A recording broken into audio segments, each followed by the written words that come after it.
Bonjour. Pour cette toute première vidéo de l'année, je vais vous entretenir de la célèbre et mystérieuse Fédération Galactique. Vous avez sûrement entendu parler de cette fédération de planètes unies. Alors qu'en est-il exactement et comment moi je l'ai pu l'aborder et l'approcher et ce que j'en sais. Donc je vais un peu essayer d'éclaircir tout ça.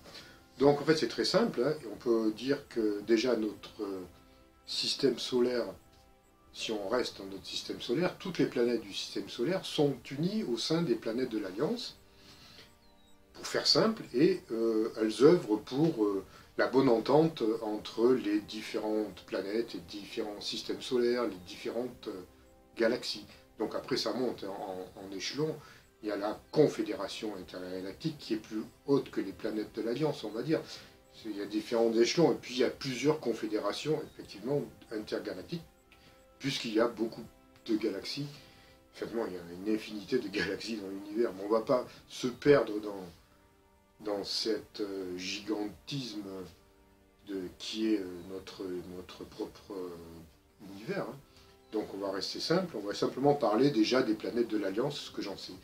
Donc en fait, effectivement, ces planètes se sont réunies, elles sont quand même d'un niveau spirituel, d'un niveau d'avance qui est nettement supérieur à la planète Terre. Donc elles se sont unies et fédérées entre elles pour apporter chacun, veiller à ce qu'il n'y ait pas de guerre, parce qu'il ne faut pas oublier quand même que... Alors c'est quand même quelque chose d'assez délicat à aborder, mais il y a quand même dans l'univers ce qu'on pourrait appeler des guerres des étoiles, quoi, exactement. Il y a des endroits qui peuvent être un peu chauds. Bon, là, j'en sais pas beaucoup, hein, donc je sais simplement que certains peuples des étoiles ne sont, ça vous le savez tous, hein, ne sont pas forcément tous bien intentionnés. Et il y a effectivement des guerres, des formes de guerre dans certaines zones de l'univers où c'est un peu chaud. Mais bon, donc ces planètes galactiques, ces planètes unies de sagesse, comment dire, servent à la préservation de la bonne entente entre les différentes planètes quand il y a des petits conflits, quand il y a des mésententes, ou même par rapport à la Terre elle-même, parce que si on reste dans notre système solaire, ces planètes unies, les planètes de l'Alliance, veillent et aident à l'évolution de la planète Terre, qui est la seule de notre système solaire à ne pas faire partie encore officiellement des planètes de l'Alliance. Plus pour très longtemps à mon avis, parce qu'au jour où l'autre, ça finira bien par arriver. Mais pour l'instant, la planète Terre est encore l'enjeu de forces antagonistes négatives qui essayent d'avoir le contrôle total de la planète. Alors il y a des forces qui sont incarnées sur Terre, il y a des forces qui viennent d'autres planètes, d'autres galaxies, qui essayent qui se battent, qui se chamaillent, hein, voilà, pour avoir le contrôle de la planète. Bon, et il y a cette fédération, ces planètes de l'Alliance, qui veillent aussi à ce qu'ils ne sortent pas d'une, comment dire, d'un certain, on va dire qu'ils ne sortent pas des rails qui leur sont imposés. Donc, pour bien comprendre comment ça se passe, il y a des lois universelles, il y a des lois dans l'univers, il y a des lois de non-ingérence, il y a tout un tas de lois de libre arbitre que les planètes d'Alliance respectent. Par contre, donc elles ont laissé tolérer, elles tolèrent l'action négative de certains êtres venant de planètes sur l'humanité actuelle, dans la mesure où, d'une part, il n'y aurait pas de guerre nucléaire, parce que ça, ils nous stopperont toute action à ce niveau-là, et dans la mesure où ils ont compris que ces êtres qui viennent sur notre planète, même pour la dominer, s'ils ont laissé faire ça, c'est qu'ils savent que nous, on a les capacités à prendre conscience de ça et de mûrir et comment dire, et de nous en débarrasser. Ça, en fait, c'est dans un but évolutif qu'ils laissent faire dans une certaine mesure, je dis bien. Hein. parce que ça fait partie de notre progression, de notre apprentissage pour pouvoir passer en 5e dimension. Donc il laisse, il laisse venir ces êtres-là, il laisse faire, il nous laisse grandir maintenant. Hein. Donc, ça peut paraître un peu bizarre de dire oui, mais pourquoi il y a autant de... Si c'est comme ça, pourquoi ils n'interviendraient pas directement en stoppant tout et on aurait directement une vie meilleure, quoi. Ben non, parce qu'on n'aura pas fait le travail dans ces cas-là, donc ça ne tiendra pas. Si l'humanité ne fait pas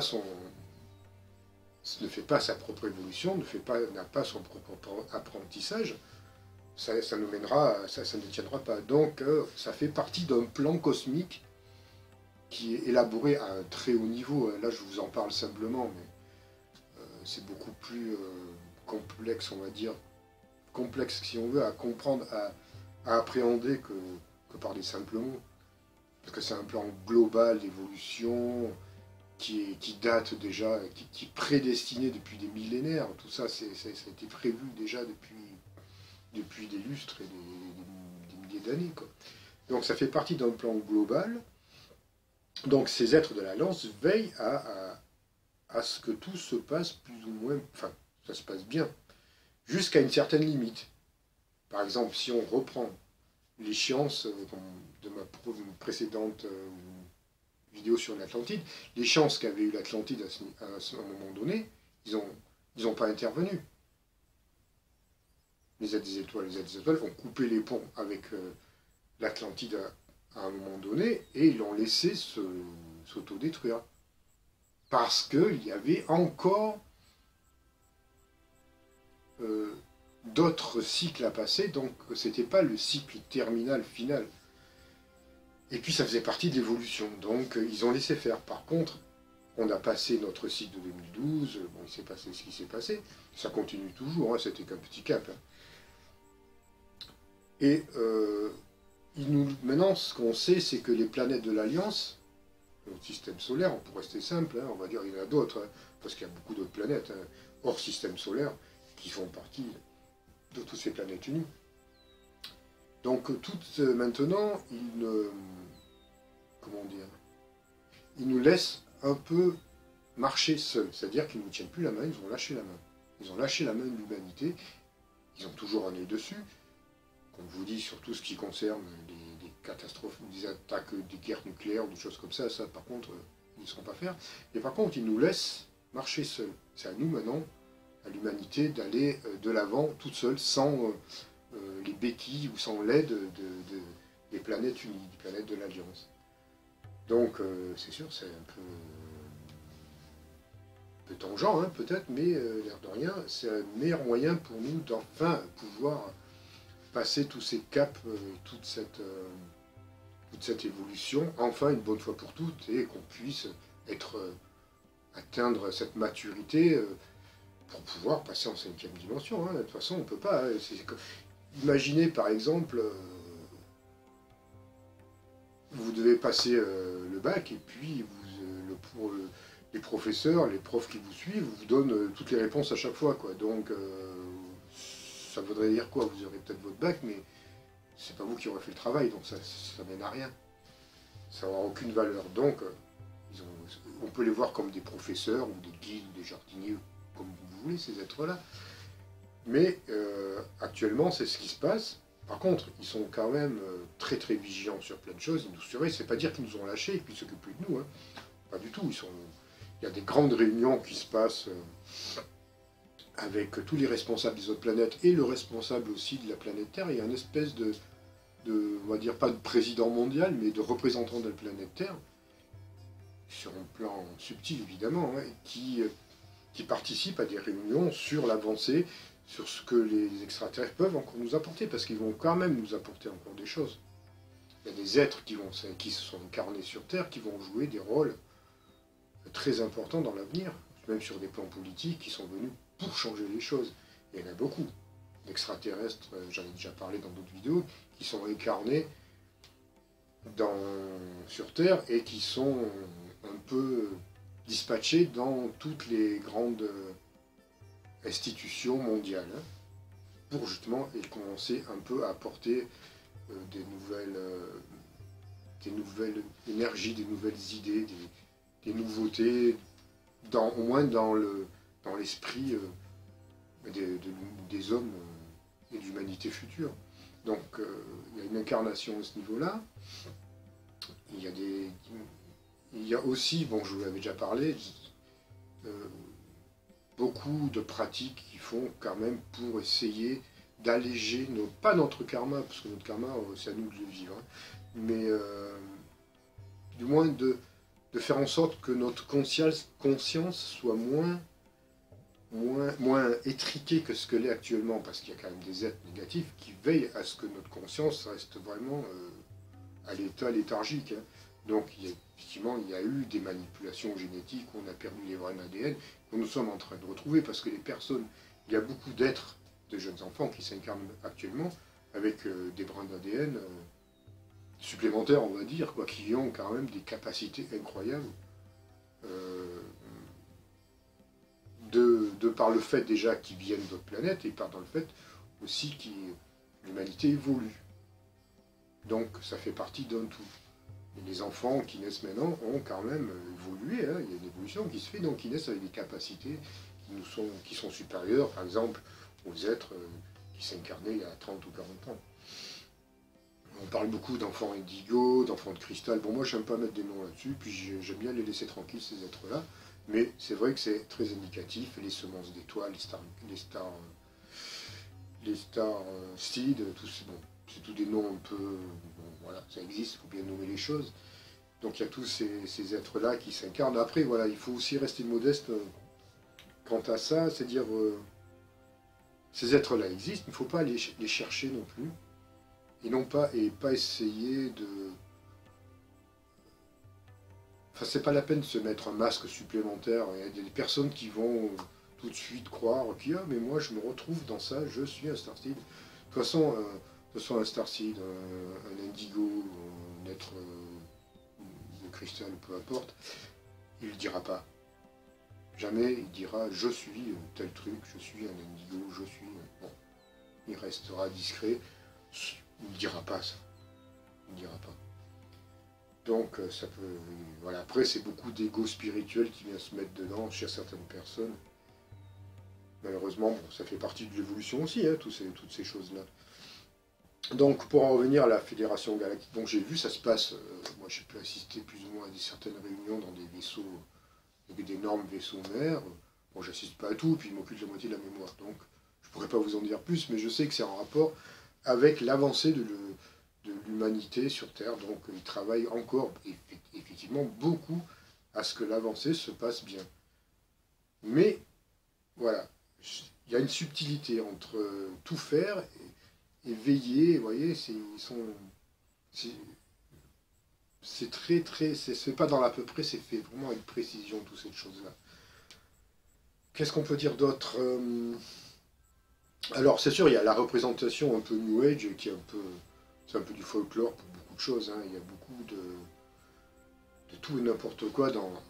Moi, je le vois, quand je le vois dans l'astral, entre ce que je vois dans l'astral et les représentations que certains channels, entre guillemets, font de cette fédération, c'est assez comique des fois, parce que c'est vraiment pas ça du tout, quoi. Et il y a surtout aussi, quelque chose à ne pas négliger, c'est qu'il y a des êtres, évidemment, qui ont un ego encore bien costaud, qui se font passer pour la fédération intergalactique. Donc il y a une fausse fédération qui existe et qui canalise des tas de faux messages. Alors, ça parle de lumière, ça parle toujours de tas de choses, mais en fait, ça vous abrutit complètement. Ça vous maintient dans l'enfantillage. Alors, il y a beaucoup, je dirais même 95% des messages reçus par la plupart des channels qui sont bien connus sont faux. Ils sont issus de cette fausse fédération. Alors, je peux donner des noms, hein. Je sais certain que je vais en choquer beaucoup, mais je peux vous assurer, pour avoir pu approcher ça de près, que les Ashtar Sheran, les Hilarions, les Métratrons, tout ça, ça fait partie d'une mascarade, d'une fausse fédération. Alors, on peut croire ce qu'on veut, hein, mais moi je vous le dis, hein, vous prenez comme vous voulez. Moi, comme je vous dis, j'apporte mon témoignage, après vous en faites ce que vous voulez. Mais moi, j'ai pu approcher ça de près et je n'ai jamais vu, je n'ai jamais en tout cas rencontré ces êtres-là à bord de vaisseaux ou ailleurs. Et puis si vous avez un peu de discernement, regardez bien le message, le fond de ces messages. Vous verrez que c'est assez infantile et assez puéril, et puis ça vous nourrit votre ego spirituel, ça vous nourrit plein de choses, mais ça ne vous fait pas du tout avancer. De toute façon, il faut vous dire une chose, c'est que les êtres qui nous contactent par channel, je ne dis pas que tous les channels, c'est... Il y en a des bons, je fais du channeling aussi, je sais ce que je sais exactement de quoi je parle. Mais maintenant, je préfère le voyage astral parce que c'est beaucoup plus précis. Mais il faut savoir que la plupart des channels sont bernés par des entités, et puis par des entités du... pas forcément du bas astral, il y a du bas astral, mais par des entités qui sont extraterrestres, ou même du gouvernement mondial, qui vont envoyer des faux messages, comme Astar Sheran, c'est faux, ce n'est pas ça, ça ne se passe pas du tout comme ça. Ça ne marche pas comme ça. Ce que j'ai vu, c'est pas ça. C'est beaucoup plus haut que les descriptions d'un Astar Sheran, ou d'un Métratron, ou d'un Hilarion, ou je ne sais plus qui, ou de Tartampion, peut nous donner, ça n'a rien à voir, c'est beaucoup plus pur, beaucoup plus lumineux que les descriptions qu'en font ces soi-disant entités. Et puis, il y a aussi plusieurs choses. C'est que les messages, quand ils nous envoient des messages, c'est rare. S'il y a un message qui va avoir une portée, qui va avoir un impact, il n'y en aura qu'un. Il n'y en aura pas 10 dans la journée, ou 20 ou 30 par mois. Ils vont communiquer un message de temps en temps. Et en plus, c'est très rare qu'ils donnent leur nom.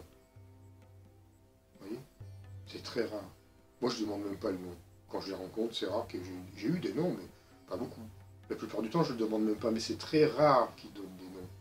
Alors, quand ils se présentent, je suis machin du 4e rayon de je sais pas quoi, c'est pas du tout comme ça que ça se passe. C'est pas vrai.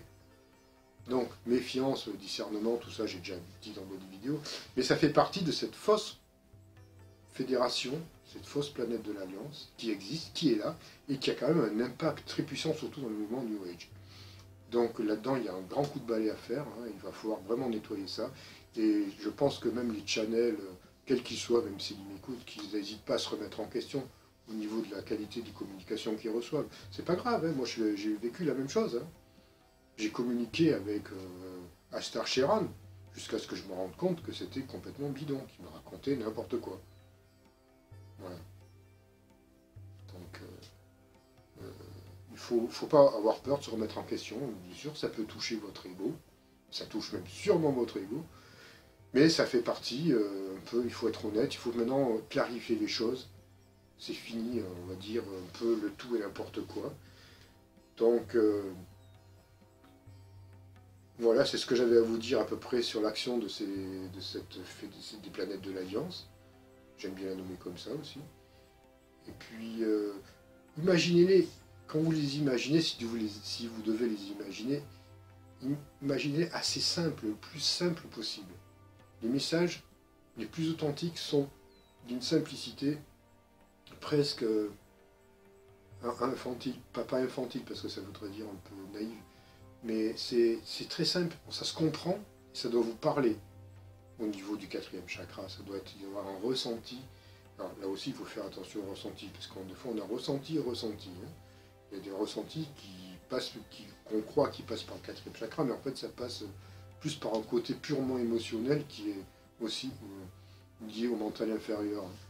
Donc il faut faire très attention à ça, mais il faut être pragmatique et puis bien analyser le message, savoir exactement si c'est un message qui nous pousse de l'avant, qui nous remue, qui nous fait nous remettre en question, qui nous fait évoluer et qui parfois nous fait un peu mal, ou alors si c'est un message qu'on reçoit qui va nous coiffer, qui va vraiment nous